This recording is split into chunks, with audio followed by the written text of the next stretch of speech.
Silicon ಸಿಟಿಯನ್ನೇ ಬೆಚ್ಚಿ ಬೀಳಿಸಿದ್ದ ಬಾಲಕಿ ಅತ್ಯಾಚಾರ ಪ್ರಕರಣವನ್ನ ಪೊಲೀಸರು ಭೇದಿಸಿದ್ದಾರೆ. ಆದರೆ ಆರೋಪಿಯನ್ನ ಬಂಧಿಸಿದ ಆ ತನಿಖಾ ತಂಡಕ್ಕೆ ಒಂದು ಶಾಕ್ ಕಾದಿತ್ತು. ಅದೇನು ಅಂತ ತಿಳ್ಕೋಬೇಕಾದ್ರೆ ಈ ವರದಿ ನೋಡಿ.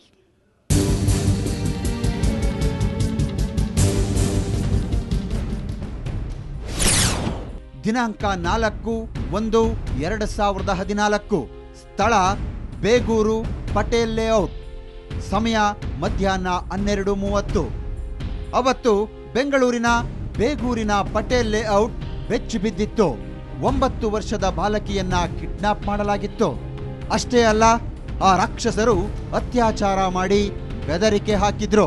ನಂತರ ಆ ಬಾಲಕಿಯನ್ನ ಸೆಂಟ್ ಜಾನ್ ಆಸ್ಪತ್ರೆಗೆ ಚಿಕಿತ್ಸೆಗೆ ಅಂತ ದಾಖಲು ಮಾಡಲಾಗಿತ್ತು.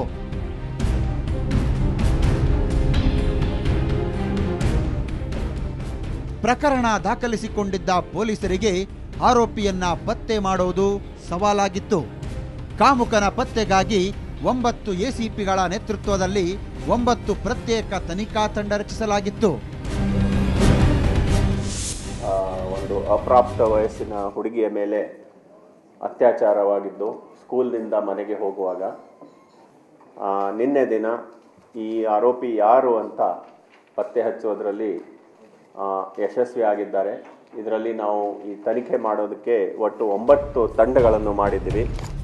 ಹೌದು, ಒಂದೇ ಒಂದು ಸುಳಿವಿಲ್ಲದೆ ತನಿಖೆಗಿಳಿದ ಪೊಲೀಸರು 2 ದಿನಗಳಲ್ಲಿ ಆರೋಪಿಯನ್ನ ಪತ್ತೆ ಮಾಡಿದ್ರು. ಆದರೆ ಆರೋಪಿಯನ್ನ ಪತ್ತೆ ಮಾಡಿದ ಪೊಲೀಸರಿಗೆ ಶಾಕ್ ಕಾದಿತ್ತು.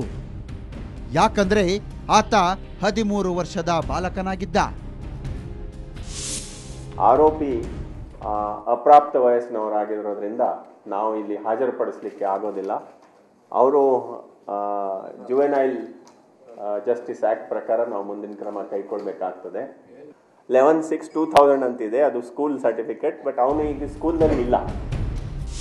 ಸದ್ಯಕ್ಕೆ ಆ ಬಾಲ ಕಾಮುಕನ ವಿರುದ್ಧ IPC ಸೆಕ್ಷನ್ 4 ಮತ್ತು 6 ಅಡಿ ಪ್ರಕರಣ ದಾಖಲಾಗಿದೆ. ಬಾಲಕಿಯ ಅತ್ಯಾಚಾರ ಸ್ಥಳೀಯರನ್ನ ಬೆಚ್ಚಿ ಬೀಳಿಸಿದ್ರೆ, ಇದೀಗ 13 ವರ್ಷದ ಬಾಲಕ ಆ ಕೀಚ ಕೃತ್ಯ ಮಾಡಿದ್ದಾನೆ ಅನ್ನೋದು ಮತ್ತಷ್ಟು ದಿಗ್ಭ್ರಾಂತಗೊಳಿಸಿದೆ. ನಾಗೇಂದ್ರ ಬಾಬು, ಕ್ರೈಮ್ ಬ್ಯೂರೋ, ಸುವರ್ಣ ನ್ಯೂಸ್, ಬೆಂಗಳೂರು.